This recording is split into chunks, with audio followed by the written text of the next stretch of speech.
ठीक है, वरी मेहरबानी इम्तियाज़ कीरियो। नाज़रीन, सिंध के मकानी चूंड के पहिरीं मरहले में 4 डिवीज़न के 14 ज़िलनि में इलेक्शन जो अमल हलंदा। हिन वक्त नवकोट की छा सूरत हाल आहे? वीडियो लिंक ते मुशाहिद नोड़ियो असां सां लाइन ते मौजूद। जी मुशाहिद।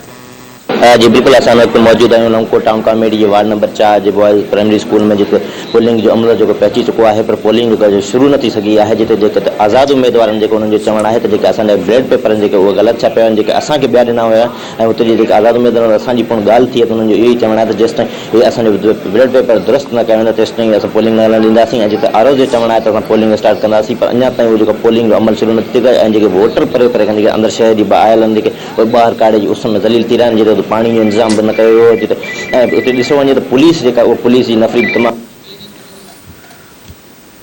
नाज़रीन, मुशाहिद नोड़ियो अपडेट करियो। हिते ब्रेकिंग न्यूज़ अवां सां शेयर कंदा हलूं ख़ैरपुर खां। ख़ैरपुर में मकानी चूंडुनि दौरान मुख़्तलिफ़ इलाइक़नि में पोलिंग ते झेड़ा थिया आहिनि। छिकताण झेड़े वारी सूरत हाल पैदा थी वई आहे। ख़ैरपुर में मकानी चूंडुनि दौरान मुख़्तलिफ़ इलाइक़नि में पोलिंगनि ते झेड़नि दौरान पोलिंग जो अमल रुकियो वियो आहे। वार्ड 17 जी पोलिंग स्टेशन ते 2 सियासी पार्टियुनि जे उम्मीदवारनि में झेड़ो थियो आहे। कोट डिजी, नारो, कोट लालू ऐं ॿियनि पोलिंगनि ते झेड़े सबबि छिकताण वधी वई आहे। नाज़रीन, अवां खे आगाह कयूं पिया ख़ैरपुर मां। ये वार्ड नंबर 17 जी पोलिंग स्टेशन ते 2 सियासी पार्टियुनि जे उम्मीदवारनि जे हामियुनि में झेड़ा थिया आहिनि। अवां खे आगाह कयूं पिया कोडेची, नारो, कोट लालू ऐं ॿियनि पोलिंगनि ते झेड़े सबबि छिकताण जहिड़ी सूरत हाल पैदा थी वई आहे। ख़ैरपुर मां ब्रेकिंग न्यूज़ अवां सां शेयर कयूं पिया। ख़ैरपुर में मकानी चूंडुनि दौरान मुख़्तलिफ़ पोलिंग स्टेशन ते झेड़ा थिया आहिनि। वार्ड 17 जी पोलिंग स्टेशन ते 2 सियासी पार्टियुनि में झेड़ा थिया आहिनि। कोट डेजी, नारो, कोट लालू ऐं ॿियनि पोलिंगनि ते झेड़े सबबि छिकताण वारी सूरत हाल आहे। ख़ैरपुर में मकानी चूंडुनि दौरान मुख़्तलिफ़ इलाइक़नि में पोलिंगनि ते झेड़ा छिकताण वारी सूरत हाल आहे।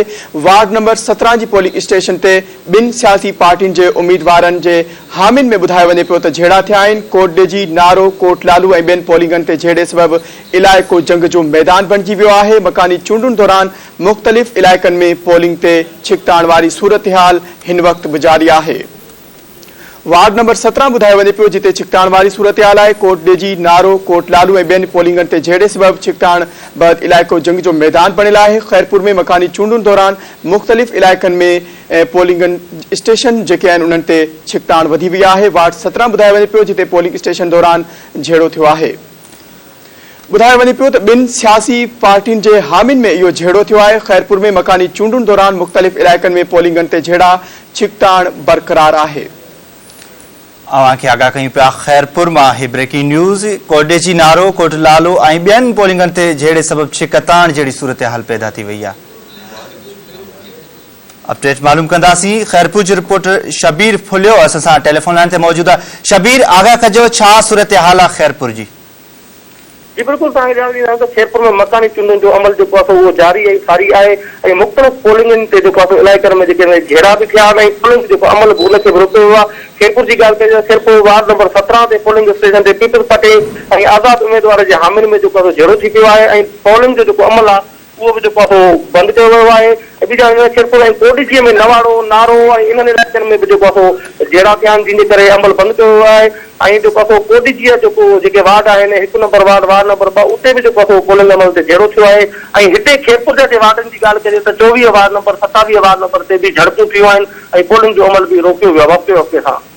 शबीर, जेकॾहिं हींअर पाण ॻाल्हि ॿोल कयूं त 3:30 थियनि पिया, बाक़ी 1.5 कलाक वञी बचियो आहे। 5 वॻे ते पोलिंग जो अमल ज़ाहिर ख़तम थींदो। त टर्नआउट जी जेकॾहिं पाण ॻाल्हि कयूं त ख़ैरपुर में छा सूरत हाल रही? माण्हुनि में केतिरी दिलचस्पी नज़र आई वोट कास्ट करण जे हवाले सां? ख़ासि तौर ते औरत वोटर्स केतिरियूं निकितियूं? छाकाणि मुख़्तलिफ़ हंधनि तां इहे रिपोर्ट्स अचनि पियो त औरत वोटर्स घटि जेके आहिनि उहे निकिता आहिनि ॿाहिरि। न जी बिल्कुल, ख़ैरपुर की अगर सूरत हाल की ॻाल्हि कजे त हिते टर्नआउट तमामु घणो रहियो आहे। ऐं जेके आज़ाद उम्मीदवार आहिनि, हिकु पोलिंग ते 2 उम्मीदवार आज़ाद आहिनि ऐं पीपल्स पार्टी भी मुक़ाबले में आहे, GTA भी ऐं PTI भी। त उन हवाले सां अगर ॻाल्हि कजे त ख़ैरपुर जो टर्नआउट आहे उहो तमामु घणो आहे। लेडीज़ जे हिसाब सां अगर ॾिठो वञे त 30 खां 40% लेडीज़ जो टर्नआउट रहियो आहे ख़ैरपुर में। ठीकु आहे, वरी महिरबानी अवांजी शबीर फिलियो असांखे। पर हींअर ताईं जेकॾहिं इरफान साहब ॾिसूं त नतीजा अचण खां पहिरियां जेका सूरत हाल नज़र अचे पई, इलेक्शन जा नतीजा ईंदा, पर हिक ॿिए जा जेके वोटर्स आहिनि उन्हनि खे ज़ख़्मी करण, मारण जो मुक़ाबलो पियो हले मुख़्तलिफ़ पॉलिटिकल पार्टियुनि में या जेके आज़ाद उम्मीदवार आहिनि।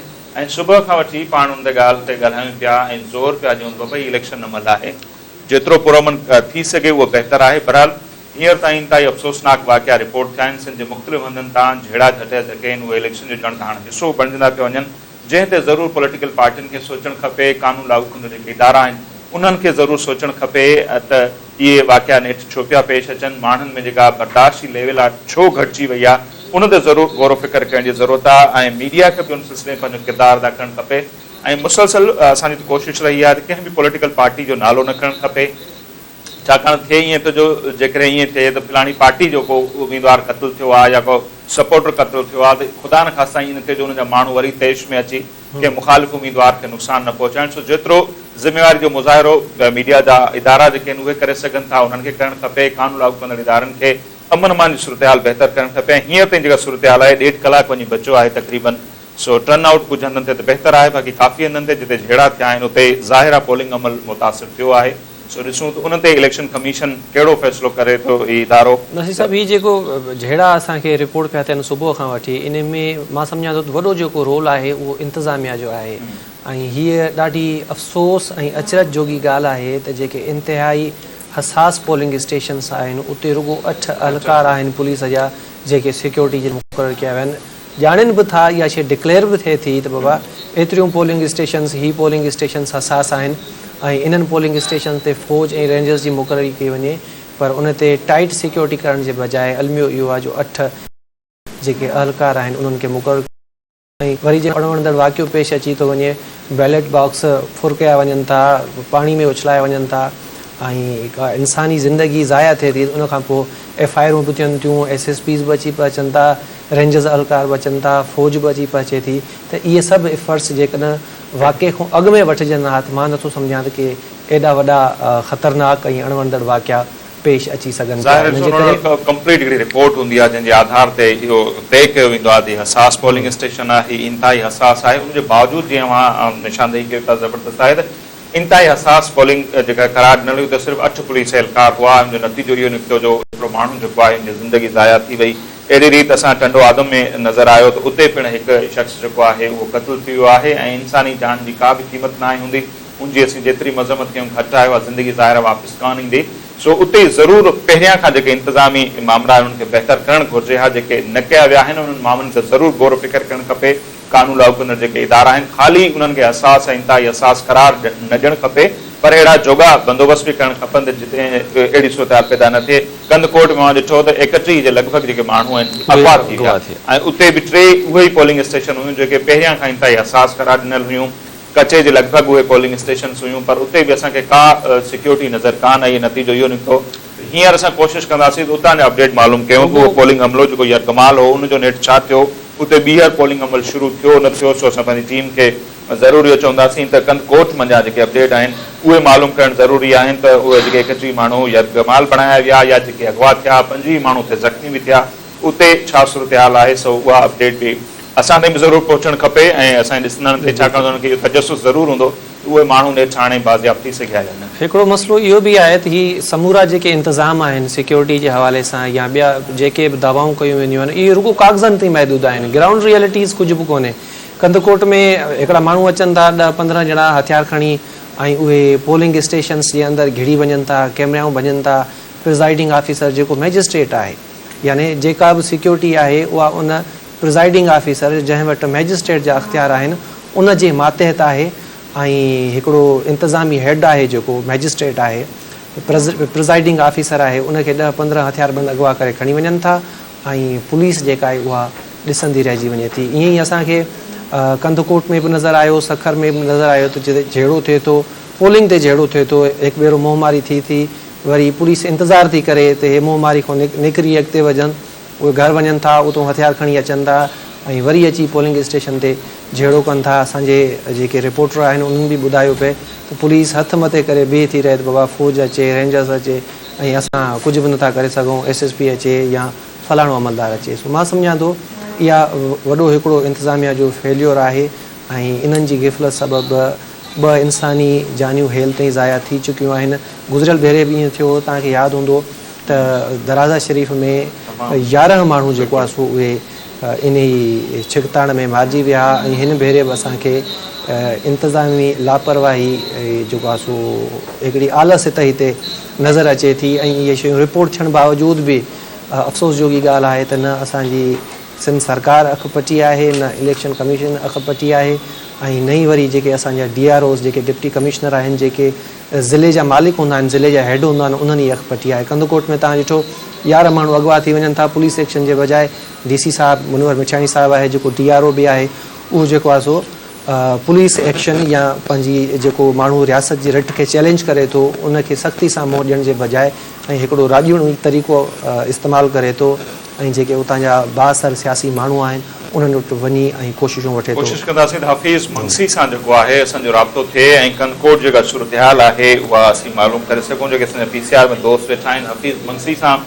राब्तो जेकॾहिं असांजो कराईंदा त उनखां असां ताज़ी सूरतहाल मालूम करे सघंदासीं त उहे जेके 31 माण्हू अगवा थिया हुआ हींअर उन्हनि जो छा स्टेटस आहे, उते जन पोलिंग स्टेशन्स ते इहा समूरी सूरतहाल पैदा थी हुई, उते छा ॿीहर चूंड अमल जेको आहे शुरू थियो आहे। कोट DG खां साईं हिकिड़ो ॿियो झेड़े जो नतीजो आयो आहे मंज़र जी नाज़रीन अवांखे ॿुधाईंदालूं कोट DG खां ब्रेकिंग न्यूज़ अवां सां शेयर कंदालूं। कोट DG में पिण वाक़ियो पेश आयो आहे। मुतासिर धुर पारां प्रिज़ाइडिंग ऑफिसर ख़िलाफ़ एहतजाजी मुज़ाहिरो कयो वियो आहे।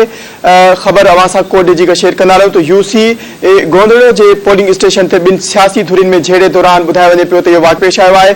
मुतासिर धुर पारां प्रिज़ाइडिंग ऑफिसर मथां गैर ज़िम्मेवारी जो इल्ज़ाम लॻायो पियो वञे। मुतासिर धुर पारां प्रिज़ाइडिंग ऑफिसर ख़िलाफ़ एहतजाजी मुज़ाहिरो कयो वियो आहे। UC गोंदड़ो जे पोलिंग स्टेशन ते 2 सियासी धुरियुनि में झेड़ो 2 ॼणनि जे ज़ख़्मी थियण जा ॿुधायो वञे पियो इतला मिलिया आहिनि। मुतासिर धुर पारां प्रिज़ाइडिंग ऑफिसर ख़िलाफ़ एहतजाजी मुज़ाहिरो कयो वियो आहे। जी ही ब्रेकिंग न्यूज़ अवां सां कोट DG मां ॾियूं पिया। UC गोंदड़ो जे पोलिंग स्टेशन ते 2 सियासी धुरियुनि में झेड़ो थियो आहे। मुतासिर धुर पारां प्रिज़ाइडिंग ऑफिसर मथां गैर कानूनी ठप्पा हणण जो इल्ज़ाम खंयो वियो आहे। मुतासिर धुर पारां प्रिज़ाइडिंग ऑफिसर ख़िलाफ़ एहतजाजी मुज़ाहिरो कयो वियो आहे। गैर ज़िम्मेवारी जो मुज़ाहिरो करण जो इल्ज़ाम लगाया वियो आहे। प्रिज़ाइडिंग ऑफिसर ख़िलाफ़ मुतासिर धुर पारां ॿुधायो वञे पियो त इहो प्रिज़ाइडिंग ऑफिसर मथां गैर कानूनी ठप्पा हणण जा इल्ज़ाम पिण लॻाया विया आहिनि। मुतासिर धुर पारां प्रिज़ाइडिंग ऑफिसर ख़िलाफ़ एहतजाजी मुज़ाहिरो कयो वियो आहे। कोट DG खां इहा ब्रेकिंग न्यूज़ अवां सां शेयर कंदालूं। UC गोंदड़ो जे पोलिंग स्टेशन ते एहतजाज कयो वियो आहे। मुतासिर धुर पारां प्रिज़ाइडिंग ऑफिसर मथां गैर कानूनी ठप्पा हणण जो इल्ज़ाम लगायो वियो आहे। मुतासिर धुर पारां प्रिज़ाइडिंग ऑफिसर मथां गैर ज़िम्मेवारी जो मुज़ाहिरो करण जो बि जो एहतजाज कयो वियो आहे। ख़िलाफ़ मकानी चूंडुनि दौरान ॿुधायो वञे पियो नाज़रीन मुख़्तलिफ़ शहरनि में झेड़ा थिया आहिनि के माण्हू मारजण वारा वाक़िया पेश आया आहिनि जॾहिं केतिरा माण्हू ज़ख़्मी पिण थिया आहिनि जिन खे अस्पताल मुंतक़िल कयो वियो आहे। वधीक तफ़सील मालूम कंदासीं। कोट DG जी हसन रज़ा भंबरो असां सां लाइन ते मौजूद आहे। जी हसन रज़ा अपडेट कजो, एहतजाज कयो वियो आहे प्रिज़ाइडिंग ऑफिसर ख़िलाफ़ इहो एहतजाज आहे, छा तफ़सील आहिनि इन हवाले सां? जी बिल्कुल मां तव्हांखे ॿुधाईंदो हलां त UC गोंदड़ो आहे जेका कोट DG जी यूनियन काउंसिल आहे उते जेको आहे सो प्रिज़ाइडिंग ऑफिसर ऐं जेको पुलिस अमलो आहे उन जे ख़िलाफ़ GDA जे तरफ़ां जेको एहतजाज कयो आहे ऐं उन्हनि इहो बि जेको आहे उन ते इल्ज़ाम हयो आहे त जेको आहे सरकारी मशीनरी यूज़ थी रही आहे ऐं पीपल्स पार्टी वारनि पहिरें जेको आहे सो पंहिंजा बॉक्स जेको आहे ठप्पा हणी करे भरे छॾिया आहिनि ऐं उन्हनि जेको आहे सो पंहिंजो कोर्ट में वञण लाइ पटिशन दाख़िल करण लाइ चयो लेकिन उहे फ़िलहाल जेको आहे एहतजाज करे ऐं उतां जेको वॉकआउट करे पोलिंग स्टेशन छॾी घरनि ॾे हलिया विया आहिनि। जी अच्छा, प्रिज़ाइडिंग ऑफिसर जो इन हवाले सां को मौक़िफ़ साम्हूं आयो आहे? जी बिल्कुल जॾहिं प्रिज़ाइडिंग ऑफिसर सां असांजी ॻाल्हि ॿोली त हुन चयो को बि अहिड़ो जेको आहे सो अमल न आयो आहे ऐं हेड़ी जेको सिर्फ़ु पंहिंजी हार ॾिसी करे जेको आहे सो पंहिंजो असां ते ब्लेम करे रहिया आहिनि। असां जॾहिं हुते UC गोंदड़ो जी जेको आहे यूनियन काउंसिल में पहुतासीं ऐं पोलिंग स्टेशन ते पहुतासीं हुते पुलिस बि मौजूद हुई लेकिन हिकिड़ो ॿियो बि जेको आहे सो GDA वारनि जेको हुते मुख्तियार बुरड़ो आहे उन आरो ते बि इल्ज़ाम हयो आहे त हिन जेका पंहिंजी जेका पोलिंग स्टेशन आहे उहा हिकिड़ी जेको पंहिंजो कैंडिडेट आहे चेयरमैन गुलाम अब्बास जी जेको आहे नामज़द हिन सीट ते उछल आहे मूंसां मदे मुक़ाबिल आहे उनजी औताद ते उहा जेको आहे सो पोलिंग स्टेशन रखी विया जॾहिं त उन ते पहिरियां बि असांखे ख़दशात हुया ऐं एतिराज़ हुया लेकिन जेका उहा पोलिंग स्टेशन उन ई औताद में हली रही आहे। जी हसन रज़ा वॾी महिरबानी अपडेट करण लाइ। नाज़रीन हसन रज़ा अपडेट करे हो। मुतासिर धुर पारां प्रिज़ाइडिंग ऑफिसर मथां गैर कानूनी ठप्पा हणण जो इल्ज़ाम लॻायो वियो आहे। मुतासिर धुर पारां एहतजाजी मुज़ाहिरो पिण कयो पियो वञे। मुख़्तलिफ़ शहरनि में नाज़रीन मुख़्तलिफ़ वाक़िया पेश पिया अचनि। ॿिनि ॼणनि जे मारिजी वञण जा पिणु इतला आहिनि, जॾहिं त केतिरा ई माण्हू ज़ख़्मी थिया आहिनि जिन खे अस्पताल मुंतक़िल कयो वियो आहे। मकानी चूंडुनि दौरान कंदकोट जंग जो मैदान बणिजी वियो। प्रिज़ाइडिंग ऑफिसर समेत 31 ॼणा अगवा कया विया आहिनि। गोसपुर जे टोई बंगलो पोलिंग स्टेशन ते हथियारबंदनि जी काह प्रिज़ाइडिंग ऑफिसर समेत 11 ॼणा अगवा थिया आहिनि। हथियारबंद प्रिज़ाइडिंग ऑफिसर समेत 11 ॼणनि खे अगवा करे विया आहिनि। इन हवाले सां नाज़रीन अव्हांखे आगाह करें। नसीर साहब असां इन वक्त पैनल में असां मौजूद आहिनि। नसीर साहब, छा था सम्झो ही नंढियूं मकानी चूंडूं आहिनि? कुछ वक्त पहिरां भी पंजाब के इलाके में जेका या डस्का ते चूंड थी हुई, उते भी जेके ऑफिसर जेके हुआ उन्हनि खे अगवा कयो वियो हो ऐं उहो साॻियो वाक़ियो हिते सिंध में पेश आयो। छा ॾिसी रहियो? पोलिंग अमले खे जेको अगवा कयो वियो त उन खां पोइ जेके नतीजा आया मां ॾिठो त जेको PTI जेका धुर हुई उन्हनि ते इल्ज़ाम हो त उन्हनि माण्हुनि खे अगवा कयो आहे। जेके नतीजा आया मां जे साम्हूं आहिनि, हीअ बि को घटि वाक़ियो न आहे। हींअर ताईं 2 माण्हू जेके तस्दीक थी वई आहे त उहे क़त्ल थी चुका आहिनि। केतिरा ई जेकॾहिं गिणिजे त सॼे इन्हनि 24 ज़िलनि में को 100 जे लॻभॻि या में बि मथे माण्हू हुजनि जेके ज़ख़्मी थिया आहिनि। तो सूरत हाल का बेहतर न आहे। दावाऊं पंहिंजी जॻह ते थियनि पियूं त 48,000 पुलिस एहलकार अमन मान जी सूरत हाल जे लाइ असां मुक़ररु कया आहिनि, पर किथे बि असांखे पुलिस एक्टिव नज़र कान आई। जिते बि जंहिं धुर जो जंहिंखे चाहियो जहिड़ो करिणो हो उहो जहिड़ो उन्हनि जो थियो आहे। माण्हू ज़ख़्मी थिया आहिनि, माण्हुनि जूं ज़िंदगियूं हलियूं वियूं आहिनि, पर अमन मान जी सूरत हाल जेका नज़र अचणु खपे आहे सा असांखे न नज़र आई। हिकिड़ो त क़ीमती जानियूं ज़ाया थियूं, ॿियो जेको पोलिंग अमल आहे उहो रुकिजी वियो। टर्न आउट जेको अचणु खपे हा ज़ाहिरा झेड़े खां पोइ उहो ज़ाहिरा उन्हनि टकनि ते कोन ईंदो ऐं माण्हू जेके वंस ॿाहिरि निकिता हुआ ख़ौफ़ जे करे उहे वापसि विया हूंदा हलिया। सो उन्हनि खे ॿीहर वरी वापसि वठी अचणु ॾाढो मुश्किल आहे। गर्मी जी सूरत हाल अॻई आहे त पाण जून में पिया था इलेक्शन करायूं, इहो हिकिड़ो वॾो मामलो हो। तमामु घणी गर्मी आहे दादू। मुंहिंजे दड़ो में 48 सेंटीग्रेड गर्मी रिकॉर्ड थी आहे। अहिड़ी गर्मी में माण्हू निकिरनि था ॿाहिरि ऐं अहिड़ा वाक़िया माज़ी में बि पेश आया आहिनि, हाणे बि पेश अचनि पिया था। ऐं जेकॾहिं रियासत इंतज़ामिया ईअं ई माण्हुनि खे हिक ॿिए जे रहमो करम ते छॾे ॾिनो त मां नथो सम्झां त मुस्तक़बिल में जेकॾहिं मक़ामी चूंडूं थींदियूं या आम चूंडूं थींदियूं त उन में का पब्लिक खे इंट्रस्ट हूंदो त हू ॿाहिरि निकिरनि ऐं वोट ॾियनि। स्क्रीन ते नसीर साहब तव्हां ॾिसो था, इलेक्शन कमीशन चए थी सभु ठीकु आहे, पर फुटेजिस मां तव्हां ॾिसो था ही कीअं केॾो नुक़सानु पहुचायो वियो आहे पब्लिक प्रॉपर्टीज़ खे। माण्हू अगवा थिया आहिनि। प्रिज़ाइडिंग ऑफिसर ते भी इहो इल्ज़ाम लॻो आहे जेको हू ठपा हणी।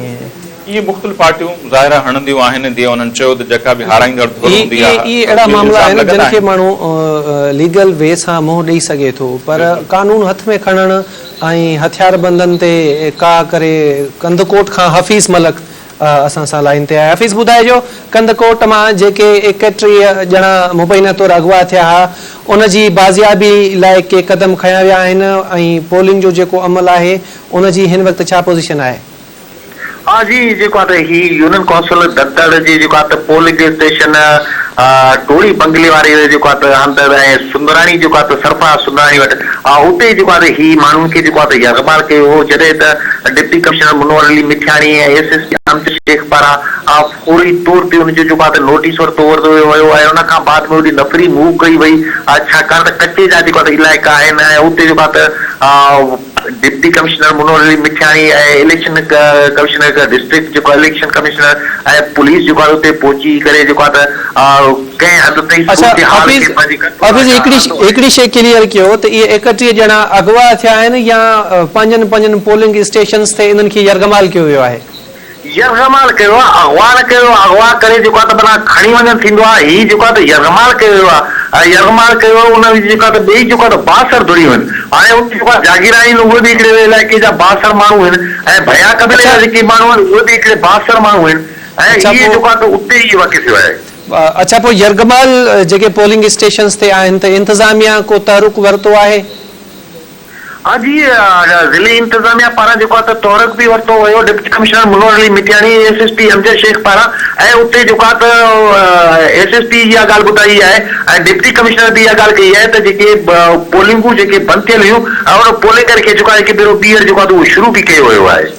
सही, हींअर जेके पाण ज़िक्र कयूं हफ़ीज़ मलिक साहब, कंदकोट जी सूरत हाल हींअर छा आहे अमन मान जे हवाले सां या वोटिंग जे हवाले सां, छाकाणि त टाइम तमामु घटि वञी बचियो आहे, तक़रीबन 1.5 कलाक बाक़ी आहे।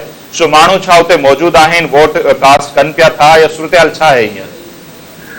नसीर साहब जेको आहे त कंदकोट जे जेके 12 आहिनि ऐं उते जहिड़ी रीत जेको आहे त माण्हू जेको आहे त इन सख़्त गर्मी में ॿाहिरि वोट ॾियण लाइ निकिता आहिनि ऐं उनजो जेको आहे त असां पंहिंजी जेको आहे त सोच ऐं सम्झ मूजिबि एतिरो तवका न रखूं पिया ऐं तमामु जजे तादाद में जेको आहे त न रुगो मर्द निकिता आहिनि ऐं नौजवान बि आहिनि, औरतूं बि आहिनि ऐं कंदोकोट जा जेके 12 वार्ड आहिनि उहे खचा खच जेको आहे त उहे माण्हुनि सां जेको आहे त उहे भरियल आहिनि ऐं सुबुह जे जेको आहे वक़्त में नसीर साहब जेको आहे त कंदोकोट जे वार्ड नंबर 10 ते बि जहिड़ा थियो, वार्ड नंबर 2 ते बि थी ऐं अहिड़े तरीक़े सां वार्ड नंबर 6 ते बि छिकतान थी ऐं उन खां बाद में जेको 10 नंबर वार्ड ते उते जेको जहिड़ो थियो जिते जेको आहे त 10 खां वधीक माण्हू ज़ख़्मी थिया। इंतज़ामिया जेको फौरी तौर ते नोटिस वठी करे उते बि पोलिंग अमल उहो शुरू करे छॾियो ऐं हिन महिल जेको आहे पीसफुल माहौल में कंदोकोट जे जेके 12 वार्ड आहिनि उते जेको आहे चूंड जेको आहे उहा हली रही आहे ऐं माण्हू जेके आहे उहे जजे तादाद में मुख़्तलिफ़ जेके वार्डनि ते उते मौजूद आहिनि। अच्छा हाफिज़, हिन वक़्तु कंदकोट में का अहिड़ी पोलिंग स्टेशन आहे जिते पोलिंग जो अमल रुकिजी वियो हुजे? न जीअं त कंदकोट जेको आहे त सिटी जा जेका 16 वार्ड आहिनि, 4 वार्ड त अॻुवाटी जेको आहे बिना मुक़ाबिले कामयाब थियल आहिनि, 12 जेके वार्ड आहिनि उहे हिन महिल जेको आहे त उहे पीसफुल हलनि पिया ऐं कंहिं बि क़िस्म जी का जेको आहे त रुकावट कोन्हे, न का पोलिंग स्टेशन बंदि आहे न ही जेको यरगमाल बणियल रहिया ही जेको अमलो उहो घणी देर जे लाइ हुयो, पोलिंग जो अमल केतिरे देर लाइ मुलतवी थियो? हाँ जी, ही जेको आहे त कंदकोट तालुके जे जेको बाराड़ी जो इलाइक़ो आहे कचे जो यूसी ददर उते जेको आहे इहो वाक़ियो पेश आयो ऐं उन खां बाद इंतज़ामिया मूजिबि त मामले खे कुझु कलाकनि खां बाद में उहो जेको आहे कंट्रोल हेठि कयो वियो आहे। अच्छा, पोइ कुझु कलाकनि ताईं ही पोलिंग मुलतवी रही त हाणे छा इम्कान आहे? इलेक्शन कमीशन जे अख़्तियारनि सां तव्हांजी ॻाल्हि ॿोल थी आहे त पोलिंग जो जेको वक़्तु आहे उहो को वधाइण जो इम्कान हुजे? हाँ जी जी, DRO आहे त उन इहा ॻाल्हि कई आहे त पोलिंग जेको आहे अमल उहो जेको आहे जारी आहे ऐं कचे जा जेके इलाइक़ा आहिनि उते जेको वोट जो जेको रेशो आहे उते जेको आहे त माण्हू जेको आहे त उहे निकिरंदा आहिनि त उते जेको आहे त वोटिंग वारो अमल उहो शुरू थी वियो आहे त टैबिंग वारे अमल वधाइण बाबति को। अच्छा हाफिज़, इहो त DRO चए थो त उते पोलिंग हलंदड़ आहे, तव्हां पर्सनली उहो एरिया विज़िट कयो आहे, उहे 3 पोलिंग स्टेशन्स विज़िट कयूं आहिनि त जीअं जाचे सघिजे त असुल पोज़ीशन छा आहे उते? जी, जेको आहे त कचे वारा इलाइक़ा आहिनि जेका उते जेको आहे त जेकी पोज़ीशन आहे हिन महिल पोज़ीशन जेकी आहे उहा नॉर्मल आहे। ठीकु आहे हाफिज़, वरी महिरबानी। असांजी कोशिशि हूंदी त टंडे आदम मां जेके हींअर जा अपडेट आहिनि उहे मालूम कयूं। उते बि हिकु माण्हू क़त्ल थी वियो हो ऐं हिकु ज़ख़्मी बि हो, उते बि पोलिंग अमल रुकिजी वियो हो। इंतहाई अफ़सोसनाक वाक़ियो टंडे आदम में पेश आयो हो, जंहिंखां पोइ उते छिकताण वारी सूरत हुई। जीअं कंदकोट मां असांखे हफ़ीज़ मलिक ॿुधायो त हींअर उहे यरगमाल थियल जेके माण्हू आहिनि उन्हनि खे ज़ाहिर आहे उते बाज़ियाब करायो वियो आहे या हीअं खणी चऊं उते पोलिंग अमल हलंदड़ आहे। साहब, सूबाई इलेक्शन कमिश्नर सां असांजे रिपोर्टर ॻाल्हि ॿोल कई आहे, सो उहो ॾेखारींदासीं खे मंज़र।